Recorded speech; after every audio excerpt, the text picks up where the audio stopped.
A paz de Jesus, amor de Maria, esteja em vossos corações, da qual foi chamado a ser um povo no Senhor, graça e paz, da parte de nosso Senhor e Salvador Jesus Cristo.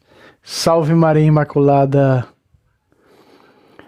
sempre virgem. Meus queridos amados irmãos e irmãs, esse é o seu programa Falando de Bíblia. Hoje o programa Falando de Bíblia vai abordar mais uma vez um grande erro de alguns teólogos, se assim podemos chamar esse povo, da teologia da libertação. Vamos refutar com Bíblia. Isso mesmo. Diretamente na Bíblia. É isso aí. Pois é. Para você que não sabe, alguns teólogos da teologia da libertação dão uma interpretação tão errônea do capítulo 12 de Apocalipse que você vai dizer, o que você vai ouvir agora vai dizer misericórdia. E o que é que eles adulteram, irmão Fábio? Não esqueça aquele like, se inscreva no canal, compartilhe, convido mais uma bênção a se inscrever, né, a promover essa apologética. Meus irmãos, além de eles já adulterar a Bíblia para seus falsos raciocínios, eles também interpretam errado o capítulo 12 de Apocalipse, verso 4, quando diz assim, ó, põe no versículo... Nós vamos começar do versículo 3, que é para nós ver de que realmente está falando o verso 4. Põe na tela, diretor, 2 versos. Apocalipse 12, verso 3 e verso 4. Depois apareceu um outro sinal no céu. Um grande dragão vermelho com 7 cabeças e 10 chifres. E nas cabeças 7 coroas. Olha o verso 4 agora, meus irmãos, ó. Que alguns teólogos, se não for todos, da teologia da libertação interpretam. Ó, olha só. Varria com a sua cauda uma terça parte das estrelas do céu e as tirou à terra. Veja, nós vamos ler só até aí, só até o ponto. Volta para mim, diretor. Veja, aqui existe uma adulteração, uma deturpação tão grande da teologia da libertação que você não faz menção do que eles interpretam isso aqui. É até escabroso dizer um negócio desse. Eu e você sabemos e conhecemos, louvado seja Deus, a doutrina da igreja, que dá a interpretação para nós, o Santo Magistério, do que realmente é isso aqui. O que é que significa isso? O que é que a igreja verdadeiramente em sua doutrina fala disso aqui? O que é isso aqui? Segundo a teologia da libertação, essas estrelas que o dragão vem trazendo com sua cauda, vem derrubando, varrendo e derrubando a terra, são os maus cristãos. Segundo a teologia da libertação, é os maus cristãos. E eu vou provar na própria Bíblia essa mentira. Eu vou mostrar na própria Bíblia Sagrada essa mentira, que a verdade interpretativa desse texto aqui, desse verso aqui, está, se você conseguir, você prossegue lendo os versos anteriores, vai dar a interpretação do que realmente é isso. Mas vamos lá. O que a igreja realmente diz sobre isso aqui? E os estudos que fiz? Cheguei a uma conclusão que isso daqui fala dos anjos caídos. Fala dos anjos e da terça parte dos anjos. Veja que aqui diz uma terça parte das estrelas. Varria com sua cauda uma terça parte das estrelas e as atirava na terra. E lançava na terra com a sua cauda. O dragão, a Satanás. Preste atenção que aqui fala, meus irmãos, numa terça parte. É justamente a sua interpretação, como nós vemos no capítulo 6 de Efésios, a partir do versículo 10 em diante, potestades, principados, foi uma terça parte dessas classes angélicas que Lúcifer conquistou. Principados e potestades, os príncipes do ar. Ele conquista uma terça parte desses anjos, que se tornaram demônios como ele. Lúcifer tornou-se demônio, anjo mau. Então, isso significa isso. Significa essas estrelas que as tirou a terra. Veja que atirou a terra. Que lançou a terra. Aonde foi que isso aqui é maus cristãos? Para poder ser verdadeira, a interpretação da teologia da libertação tinha que dizer assim, que os cristãos vieram do céu. Vieram para a terra e se tornaram maus cristãos, como eles dizem, que isso aqui está falando dos maus cristãos. De onde? Nem no contexto prefigurativo da interpretação cabe um negócio desse. Porque realmente isso aqui está se falando do que realmente veio de cima para baixo, como o próprio Lúcifer. Meus irmãos, a Bíblia pergunta e a Bíblia responde. Você vê aí um pouco, aqui está ventando, né? Aqui a folha. Aí pegar ali no tripé, aí dá no celular um pouco o vento, aí dá uma tremelicazinha assim, tá? Mas vamos lá. Veja só. Se você continuar lendo os versículos, você vai ver o quanto está errado, o quanto está fora de contexto a interpretação dos teólogos da teologia da libertação. Vejam só. A resposta desse versículo aqui, 4, ela está no versículo 7 em diante. O que é, irmão Fábio? Sim. Não precisa colocar na tela o que eu vou ler, não. Só quando eu mandar, diretor, o senhor coloca, mas agora não. Não precisa colocar na tela. Ó, o verso 7 diz, ó. Houve uma batalha no céu. Miguel e seus anjos tiveram que combater o dragão. O dragão e seus anjos. Aí já começa. O dragão e seus anjos. Então essas estrelas que ele atirou à terra foram os anjos que ele conquistou. Com a sua mentira, com a sua lábia. Que ficaram do lado dele, se tornaram demônios. Uma terça parte das potestades, das potestades celestes. Que era das potestades e dos principados. Potestades e principados, ele conquista uma terça parte dessas duas classes angélicas. São 9 classes angélicas, ou seja, 9 coros angélicos. E 2 deles os principados e as potestades. As potestades do ar, que são a classe de anjos que Deus construiu, que Deus fez para colocar no ar, no tempo, para segurar o mal que era transmitido pelo ar. Vírus, essas coisas. Entende? Que é transmitido pelo ar. Doenças, coisas ruins. Ele foi e conquistou. Por isso que nós vemos tanta doença no mundo, né? Tanta doença no mundo, né? Que é transmissível, que pega. Você chega perto de uma pessoa, você já pega. Isso é os anjos maus. Eles transmitem. Eles não impedem mais daquele mal chegar a você, mas eles transmitem para aquele mal pegar você. Por isso, cada vez mais que se passa o tempo, mais doenças aparecem. Né? Essas contagiosas, por exemplo. Vejam só. Então já fala do dragão e seus anjos. Então essas estrelas que ele adquire com o seu rabo, aqui simbolicamente, Rabo quer dizer astúcia. Rabo quer dizer serpente. Serpente não tem corpo, ela só tem uma cauda com a cabeça. Olha para uma cobra e você vai ver. Não é? Então, essa é a esperteza da serpente que enganou esses anjos, mas eles quiseram. E também enganou Eva. No verso 4 ele é detido pela Virgem Maria, não pode enganá-la. Mas segue o texto, né? Vamos lá para o verso 8. Ó. Mas não prevaleceu. Agora nós vamos colocar na tela, do verso 8 em diante. Vamos colocar o 7. Vamos colocar o 7, diretor. 7 e o 8. Vamos lá. Houve uma batalha no céu. Miguel, o arcanjo São Miguel, e seus anjos tiveram que combater o dragão. E o dragão e seus anjos travaram um combate. Verso 8. Mas não prevaleceram. E já não houve lugar no céu para eles. Olha como é que as estrelas caíram na terra, veja. Verso 9. Verso 9, diretor. Foi então precipitado o grande dragão, a primitiva serpente chamada demônio Satanás, o sedutor do mundo inteiro. Foi precipitado na terra com ele e os seus anjos. Volta para mim, diretor. Pacatá!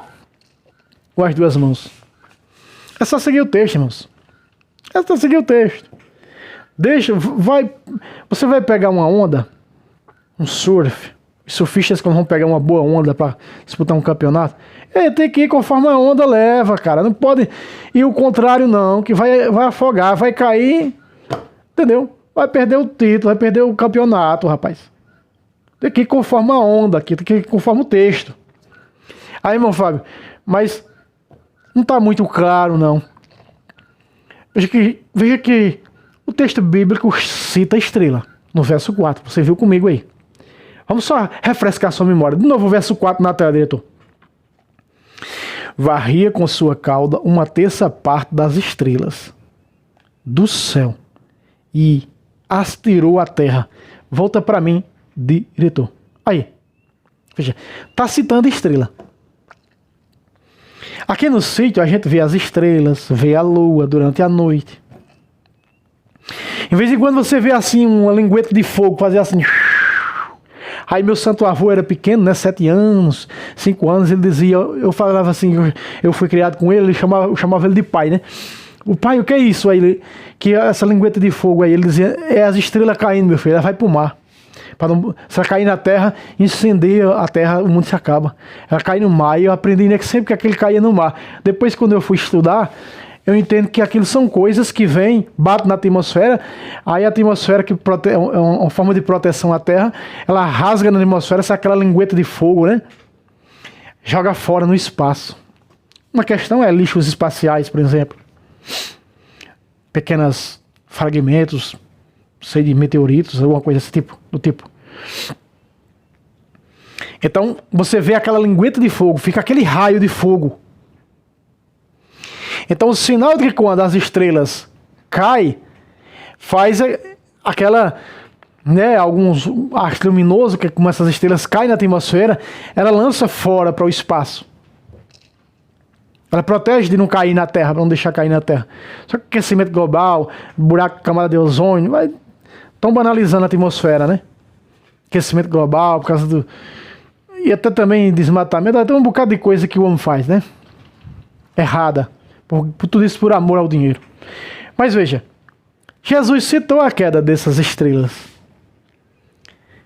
E ele mesmo, o próprio Jesus citando a queda dessas estrelas, ele fala o nome de uma delas. Veja que você viu aqui na batalha com São Miguel, que o diabo e os seus anjos, o diabo e suas estrelas, porque os anjos também na Bíblia são chamados de estrelas, eles foram lançados na terra. Olha o que Jesus disse, irmãos. Presta atenção. Se você ter usar um pouco de inteligência, e você vai ver. Lucas capítulo 10, versículo 18. Põe na tela, diretor. Jesus disse-lhes: vi Satanás cair do céu como um raio. Volta para mim, diretor.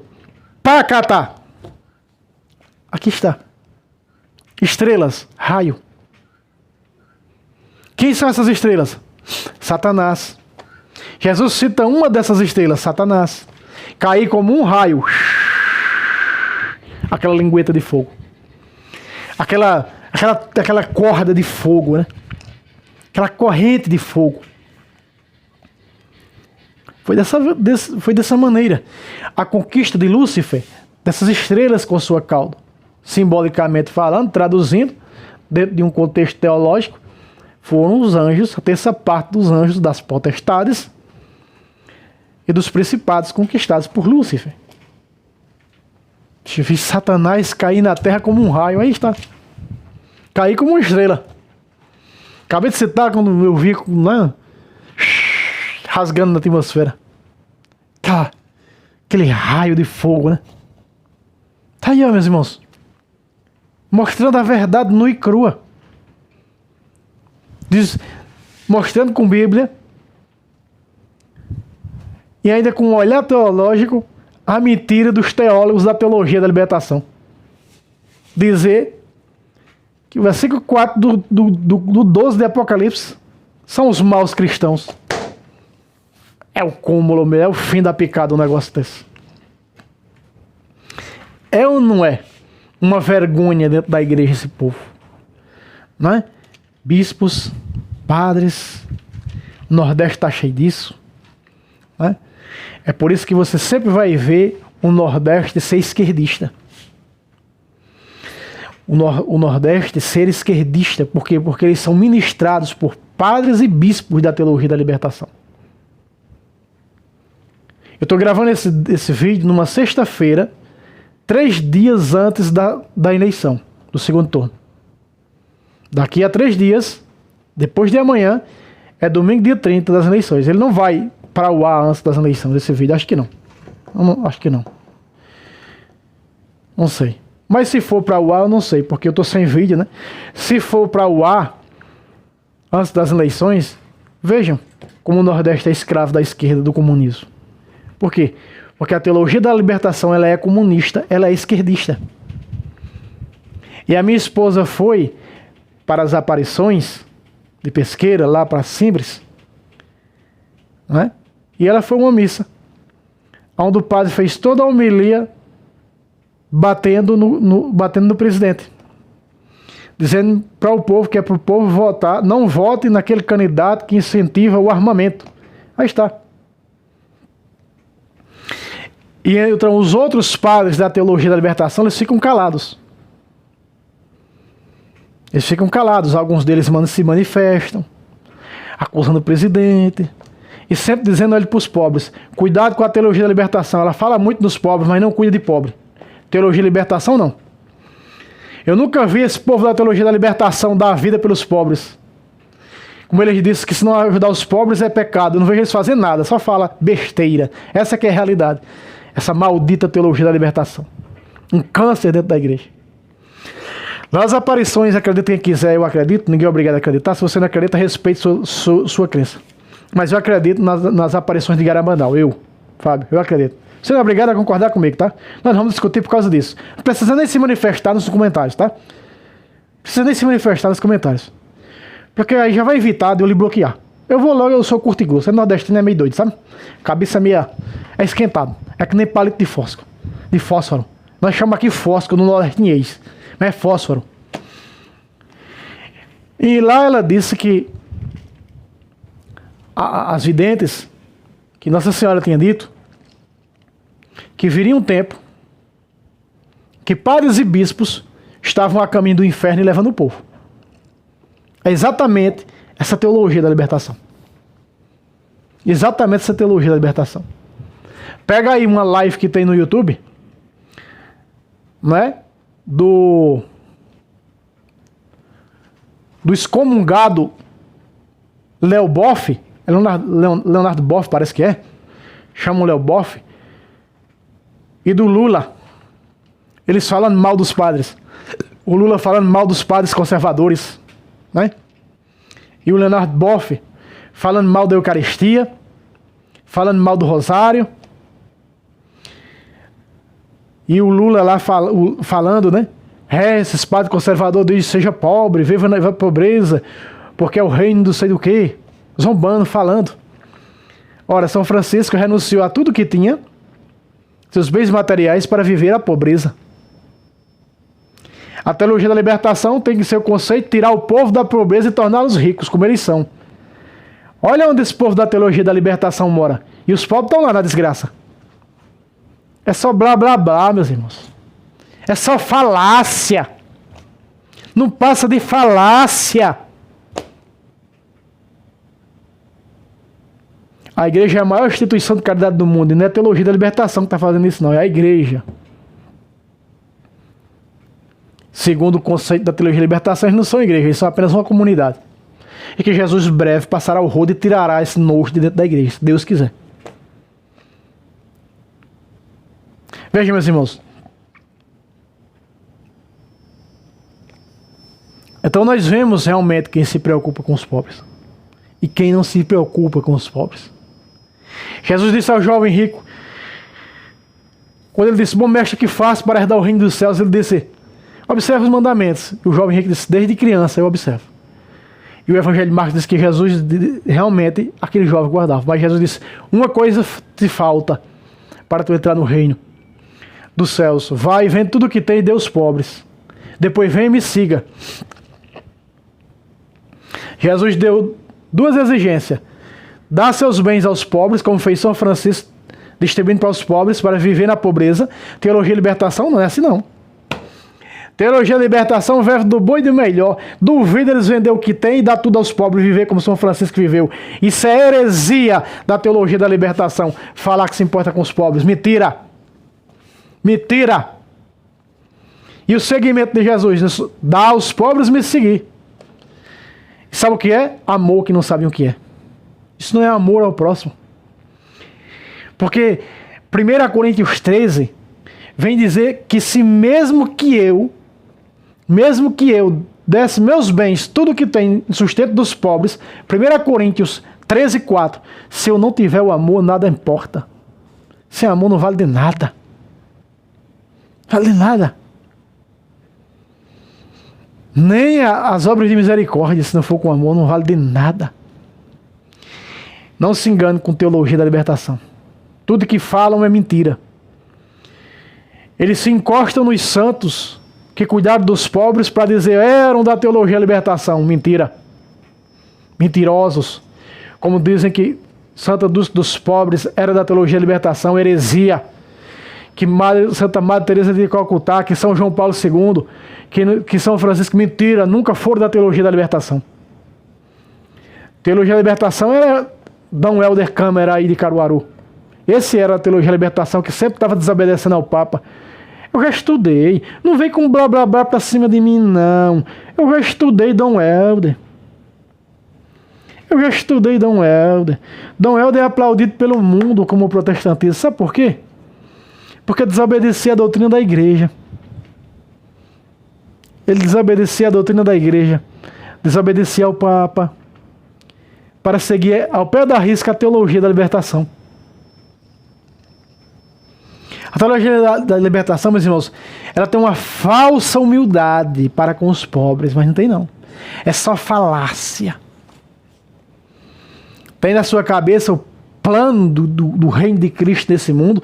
Cristo vem instaurar seu reino nesse mundo, onde é o reino da solidariedade, onde todo mundo vai ser igual. Isso é um reino socialista e comunista.